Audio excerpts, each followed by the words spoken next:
न बता पाता, सिर्फ रोता और चिल्लाता है। रोने के सिवाय उस बच्चे के पास कोई दूसरा हथियार नहीं है। तो दुख में रोवे अत बिल्लावे और माँ तो पिता बुद्धि काम ना आवे। जब बच्चा रोता है माँ बाप की बुद्धि काम नहीं करती। मेरा बच्चा क्यों रो रहा है, क्या इसकी तकलीफ है, क्या इसकी पीड़ा है।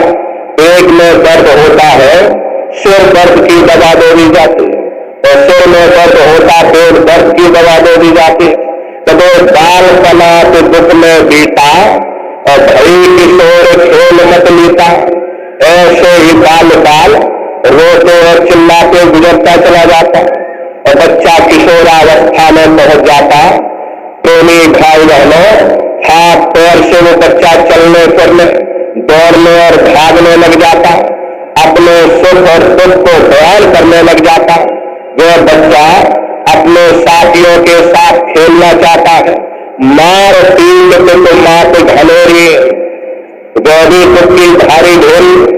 अब बच्चा अपने साथियों के साथ जब हाथ पैर चलने लग गए तो उसे खेलने में मजा आता है।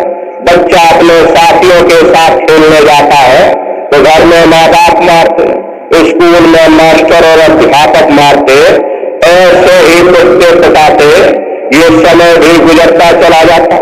यह भी दिल दुख गफलत में बीते और भाई के प्रेमी भाई बहन, ये भी समय दुख और गफलत में बीतता चला जाता। प्रेमी भाई बहनों, देखो महात्मा कहते हैं कि तरुण अवस्था अवल लागी, मन तरंगी और छिल छिल जागी। ऐसे ही कुत्ते पिटाते हैं। ये बाल काल का अवस्था और किशोरावस्था गुजरती चली जाती है और तरुण अवस्था आ जाती है। ये मन जवान हो जाता, मन मत वाले हाथी की तरह मदहोश हो जाता। अब मन में दुनिया की ख्वाहिशें पैदा होने लग जाती कि मेरे पास भी घोड़ा गाड़ी मकान हो, मेरी ही जमीन जायदाद हो, मेरे भी खाट घाट हो, मेरी भी शादी हो जाए। प्रेमी भाई बहनों, चाह उठी तब करी सगाई और ब्याह हुआ घर नारी आई। जब उसके अंदर चाह थी तो उसकी शादी भी हो गई और घर में नारी भी आ गई। तो नारी देख मन अति हर्षाना, बेड़ी भारी सो नहीं जाना। नारी को देख देख कर इसका मन प्रसन्न होने लगा, जैसे इसे कोई बड़ी भारी बादशाहत मिल गई हो। कहा ये मनुष्य, ये जीवात्मा जब माँ के घर में उल्टी लटकी थी उस समय परमात्मा से अरदास करती थी कि हे परमात्मा, मुझे एक बार मौका दे दो, एक बार मुझको मनुष्य शरीर दे दो। हम भजन करेंगे, भक्ति करेंगे, हम अपनी जीवात्मा का कल्याण करेंगे। लेकिन जब परमात्मा ने तुमको मौका दे दिया, देखो अपने कीमती समय को और सांसों की पूरी को कैसे व्यर्थ में बर्बाद करते चले जा रहे।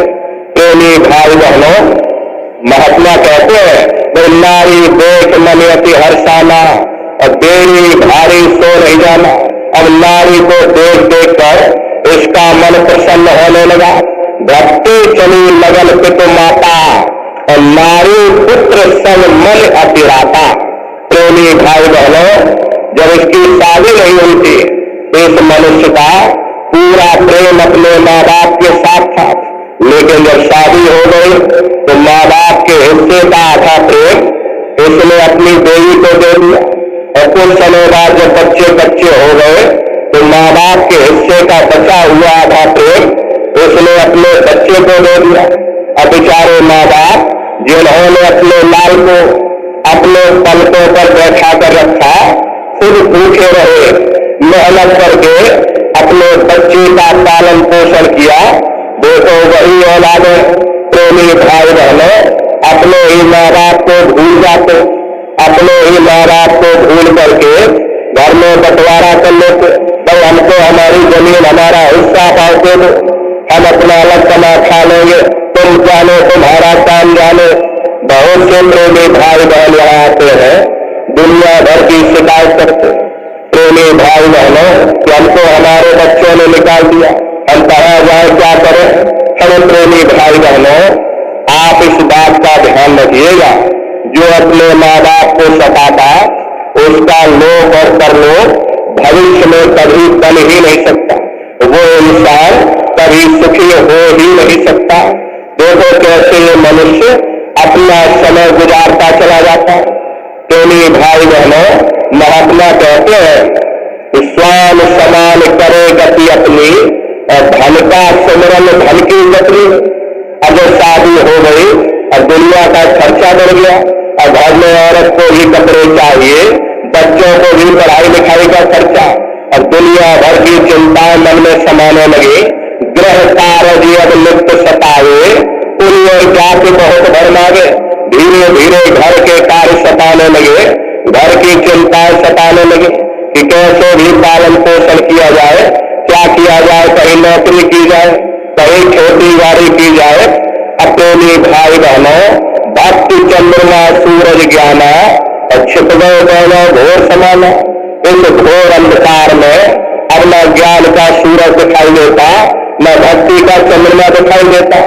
प्रेमी भाई बहनों, न भजन किया, न ध्यान किया, न सिमरन किया।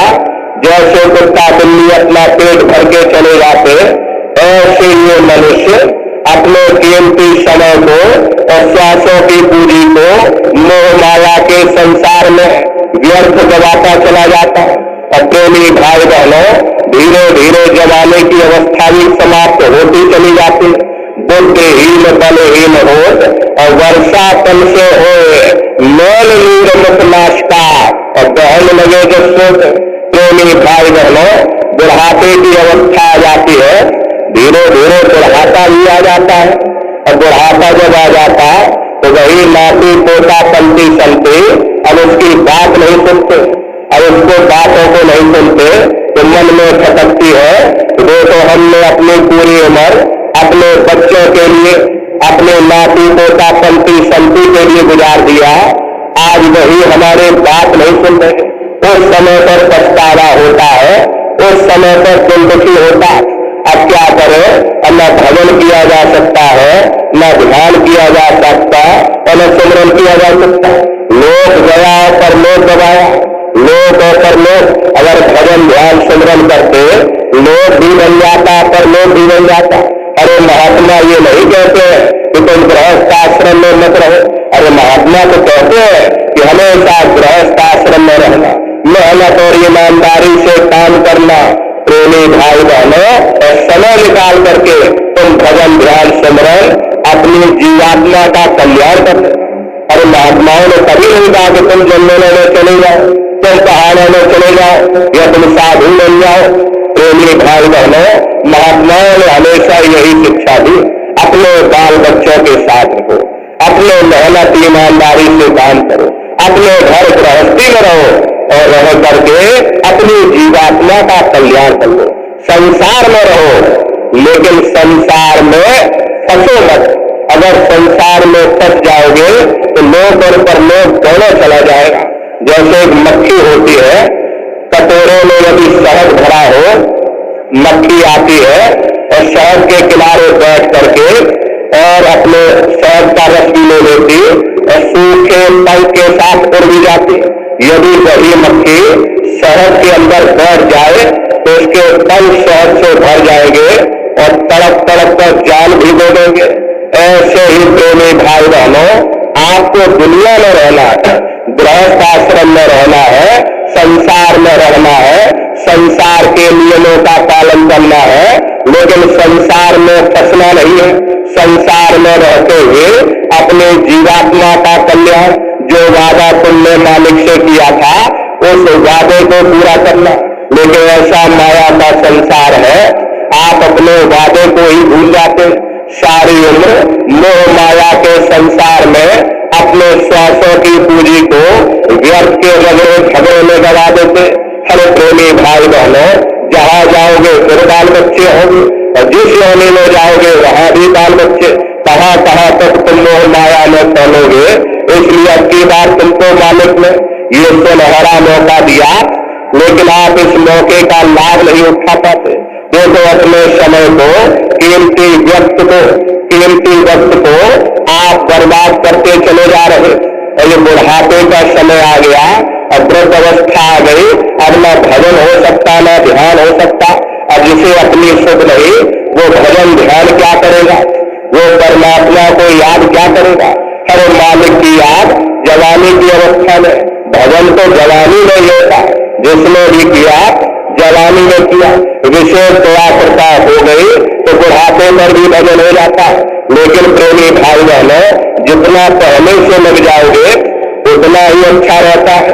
अब जैसे बच्चे होते हैं, बच्चे की भाग दौड़ ज्यादा परिवार तक सीमित होती है। गांव में लोग रहते हैं, गांव के लोगों की भाग दौड़ ज्यादा से ज्यादा खेत खलिहान और गांव तक सीमित रहती है। जितना आप फैलाव करोगे उतना ही समेटने में आपको समय लगेगा। इसलिए अपने फैलाव के दायरे को थोड़ा कम कर दो। जितना फैलाव कम कर दोगे भजन ध्यान सिमरन में आपको उतनी जल्दी चिंता होने लगेगा, आप स्वयं महसूस कर लोगे। तो प्रेमी भाई बहनों, अपने समय को आप व्यर्थ में बर्बाद मत करो। देखो मनुष्य ने अपना कीमती समय व्यर्थ में बर्बाद कर दिया। वो समय दिया गया, काल घटा जब आकर छाई और धरा मौत अधिक बरसाई।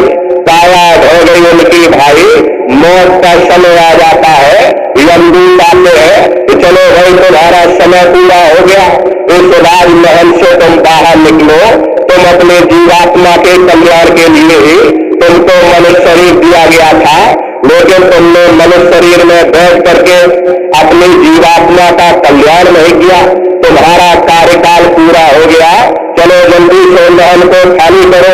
एक आवाज लगाएंगे, आंख कान नाक मुंह सब बंद हो जाएगा। प्रेमी भाई बहनों, उस समय जीव टकटकी लगाकर देखता, लगे टकटकी देखे ना भाई, वाही समय तो करे सहाय। उस समय पर जीव टकटकी लगाकर देखता है कि कोई मेरी मदद करते, कोई मेरी सहायता करते। अब मदद करे तो कौन करे, भजन ध्यान सिमरन तुमने किया नहीं, सतगुरु किया नहीं।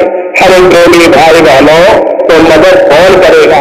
मदद करने के लिए शब्द को पकड़ना पड़ेगा। तुम शब्द को पकड़ लो, एक बार प्रेमी भाई बहनों शब्द को पकड़ लिया तो निश्चय ही तुम्हारी जीवात्मा अमर हो जाएगी। इसलिए प्रेमी भाई बहनों, लेकिन समय को बर्बाद करते चले जाते, अपने कीमती वक्त को आप बर्बाद करते चले जाते। देखो यमदूत आते हैं और जीवात्मा को खींच करके इस शरीर से बाहर कर दिया जाता, और जैसे ही जीवात्मा इस शरीर से अलग हुई, ये शरीर तुम्हारा मिट्टी हो जाएगा। फिर इस मिट्टी को एक रात अपने घर में कोई रखने को तैयार नहीं होता, कंधों पर लटका करके शमशान भूमि पर जलाकर राख कर देते। प्रेमी भाई बहनों, कोई एक रात अपने घर में रखने को तैयार नहीं होता, वही शमशान भूमि पर जलाकर राख कर दिया जाए। जिस जात और बिरादरी के लिए तुम भटकते रहते हो, जिस मान पढ़ाई के लिए तुम तड़पते रहते हो, वही जात बिरादरी, वही मान बढ़ाई, वही हुकूमत, वही शान शौकत, वो शमशान भूमि पर जलकर खाक हो जाती। कौन किसके काम आता, कोई किसी के काम नहीं आता। ये मोह माया, ये सब दिखावे की बातें हैं। कुछ दिन मोह माया रहेगा, हमेशा कोई किसी को याद नहीं करता। अरे आपके भी माँ बाप गए होंगे, बूढ़े बुजुर्ग दादा पर दादा चले गए, अब कौन किसको याद करने के लिए बैठा। खड़े प्रेमी भाई बहनों, कोई किसी को याद, तो जल्दी करो जल्दी करो, जल्दी से कपड़ा खरीद के लाओ और जल्दी से लकड़ियां खरीद के लाओ, तो घर में से जल्दी से उठा ले जाओ, वही शमशान भूमि पर जला देना। ये जो कपड़े लगते घर में पड़े हुए, हर उनके कपड़े लगते ही उठा ले जाओ। बताओ इतनी नफरत, इतना डर और भय कि अब इनके घर में कोई कपड़े लगते भी नहीं चाहिए, इसलिए इनके कपड़े लगते ही उठा ले जाओ, वही शमशान भूमि पर जला देना। लेकिन उसने कोई सोने की अंगूठी पहनी होगी, उसको धीरे से उतार कर जेब में रख लोगे, बस वही एक अशुद्ध नहीं होगा, बाकी सब अशुद्ध हो जाएगा। और इसीलिए तो महात्मा कहते हैं, तो कुटुंब परिवार मतलब का और बिना धन पास नहीं आए, ये रिश्ते नातेदार, ये कुटुंब परिवार वाले, ये सब स्वार्थ के संगी साथी हैं। हर कि आज आपकी जेब में पैसा है तो सब जैसे तैसे आपसे रिश्तेदारियां कायम कर लेंगे। आज आपकी जेब खाली हो जाए तो बेटा बाप को बाप कहने के लिए तैयार नहीं होता। आप रोज कचहरियों में मुकदमों का हाल देखते हो। यदि किसी पिता ने बंटवारा करते समय किसी एक बेटे को 1000 रुपया कम दे दिया या 1 बीघा जमीन कम दे दी तो बेटा बाप का दुश्मन बन जाता, उसे ले जाकर कचहरियों में खड़ा कर देता। अरे अपना यहाँ क्या है, ये सब स्वार्थ के संगी साथी, कोई तुम्हारी मदद करने वाला नहीं, कोई तुमको याद करने वाला नहीं। प्रेमी भाई बहनों, 13 दिन बाद तेरी बना देंगे, लड्डू पूरी पकवान बना करके तो कोई याद नहीं करने वाला। अभी बूढ़े बुजुर्गों से पूछा जाए कि आपको अपने माँ बाप की याद आती, कहेंगे भाई नहीं आती। अरे क्यों नहीं आती? तुम्हारे माँ बाप थे, तुमको पाला पोसा, तुम भूखे रहे होंगे, तुम्हारा पेट पाला होगा, आखिर तुमको तुम्हारे माँ बाप की याद क्यों नहीं आती? क्योंकि तुम्हारे सामने ये लड़के बच्चे तुम्हारे हो गए, नाती पोता संती संती हो गए, इसलिए तुम अपने माँ बाप की यादों को भूल गए हो और नई यादों में बच गए। ऐसे ही प्रेमी भाई बहनों, एक दिन सब तुमको भूल जाएंगे, तुम्हारी हस्ती ही मिट जाएगी संसार से, सब पड़ा रह जाएगा। जितना तुमने कमाया, जितने तुम्हारे शानो शौकत, ये सब यही पड़ा रह जाएगा और जीवात्मा छोड़ करके इस पिंजरे को बाहर निकल जाएगी। क्या तुम साथ में ले जाओगे? बड़े बड़े राजे महाराजे आए, बड़े बड़े वो नहीं ले जा पाए, तुम क्या साथ में ले जाओगे? तुम किसके लिए भटक रहे हो? तुम्हारा होकर किसके लिए तुम तड़प रहे हो? जरा गौर से विचार करिएगा।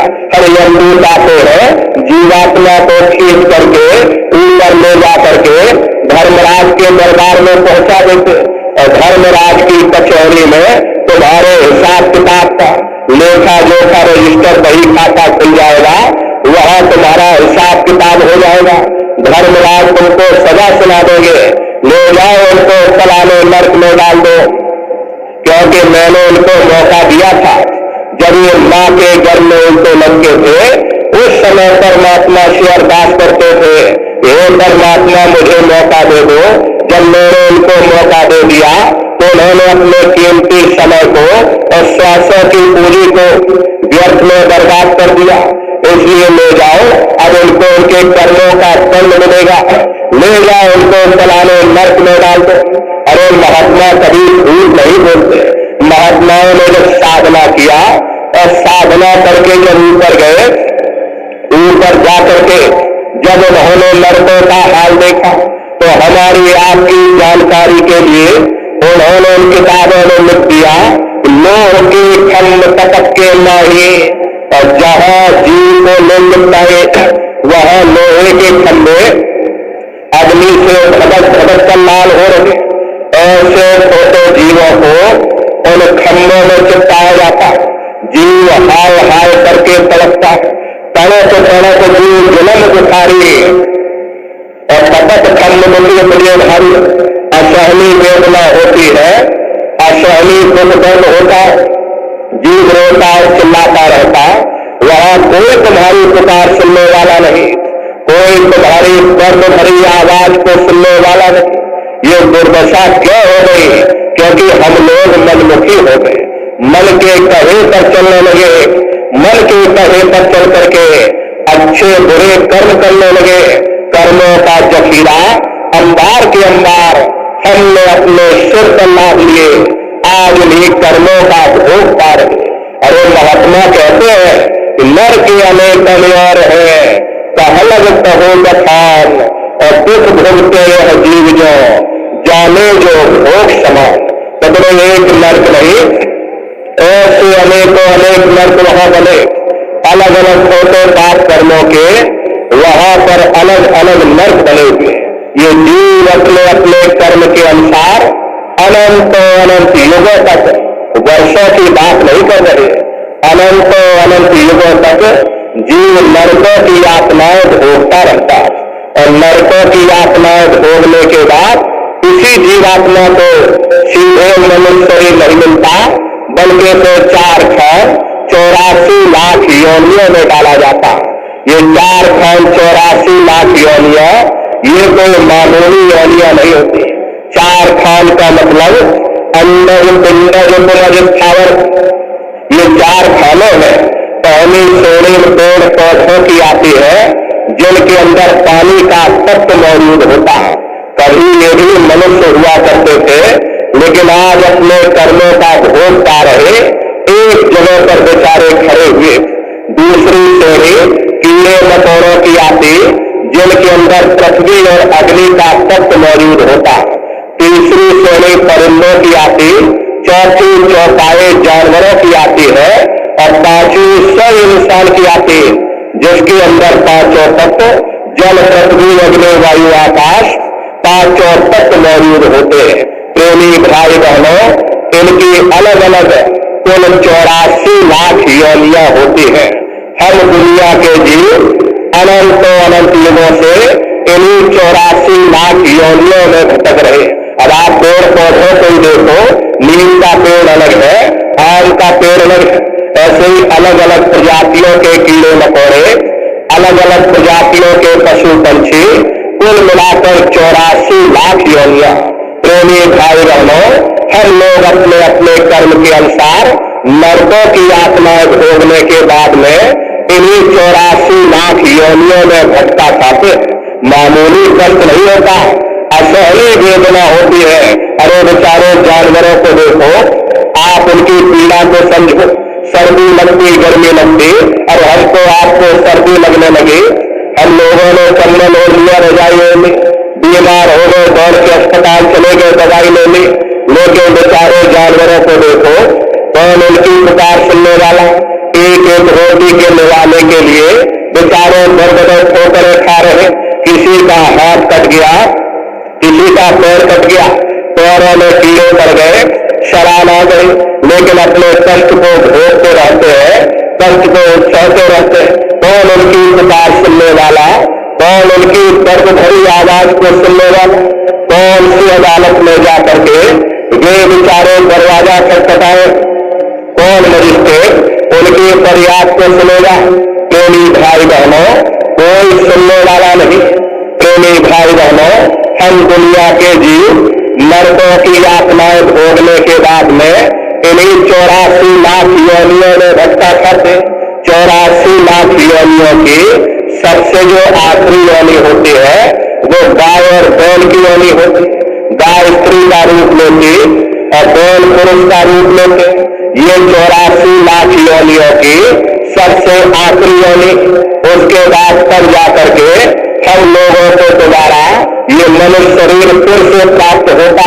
इसीलिए कहा गया कि बड़े भाग्य मानुष तन पाया, बड़े सौभाग्य से हमको आपको ये मानव तन मिला। बड़े से बड़े देवी देवता भी इस मानव तन को पाने के लिए तरसते हैं, क्योंकि उन 84 लाख योनियों से, उन नरकों से निकलने का केवल एक ही रास्ता है, वो केवल मनुष्य का शरीर है। इसी मनुष्य मंदिर में बैठ करके हम परमात्मा की भक्ति कर सकते हैं। इसीलिए संतों महात्माओं ने इस पंच भौतिक शरीर को सच्चा हरि मंदिर कहकर याद किया कि हरि मंदिर शरीर है, ज्ञान रतन प्रगट हुए। ये असली हरि मंदिर है। परमात्मा जब भी मिलेगा इस हरि मंदिर के अंदर मिलेगा। इसी पंच भौतिक शरीर को ईसा मसीह साहब ने टेम्पल ऑफ लिविंग गॉड यानी जिंदा खुदा का मंदिर कहकर याद किया। इसी पंच भौतिक शरीर को मुसलमान फकीरों ने कुदरती ताबा कहकर याद किया। ये असली कुदरती ताबा है। खुदा का दीदार जब भी होगा इस कुदरती ताबे के अंदर जाकर होगा। बाहर से आज तक न कभी किसी को परमात्मा मिला, न कभी मिल सकता। परमात्मा जब भी मिलेगा तुम्हें तुम्हारे वजूद के अंदर मिलेगा। यही तो कबीर साहब ने लिखा कि जो तुलना ही तोल है, जो चकमक में आग और तेरा साई तुझ में और जाग सके तो जाग। जिस तरह तुल में तेल होता, पत्थर में अग्नि होती, ठीक उसी तरह से वो मालिक हरेक के घट घट में, हरेक के वजूद के अंदर बैठा हुआ। यही अन्य महात्माओं ने भी लिखा कि रोमोकू का ढूंढे रे बंदे, मैं तो तेरे पास में, और ना तीरथ में ना मूरत में, मैं तो हूँ विश्वास में। ना मैं तीरथ में मिलूंगा, ना मैं मूरत में मिलूंगा, न अन्य किसी कर्म कांड में मिलूंगा। मैं जब भी मिलूंगा तो मैं तुम्हारे अंदर मिलूंगा। इसलिए प्रेमी भाई बहनों, अपने वजूद के अंदर जा करके सूरत शब्द नाम की कमाई करो। शब्द को पकड़ करके ये जीवात्मा ऊपर से नीचे उतारी गई, तो शब्द को ही पकड़ करके ये जीवात्मा नीचे से ऊपर जाएगी। सूरत शब्द नाम की कमाई करना, सब जतन दूर यद धरना। कोई दूसरा उपाय करने की जरूरत नहीं। इस कलयुग में केवल एक ही उपाय करो, अपनी सूरत को शब्द के साथ जोड़ दो। प्रेमी भाई बहनों, सभी संतों महात्माओं ने शब्द की ही महिमा गाई। यही तो महात्माओं ने लिखा कि कलयुग केवल नाम धारा, और सुमेर सुमेर नर पुत्र हितारा। कलयुग में केवल नाम का आधार है, वो नाम तुम्हारे अंदर दिन और रात फुलकारे दे रहा।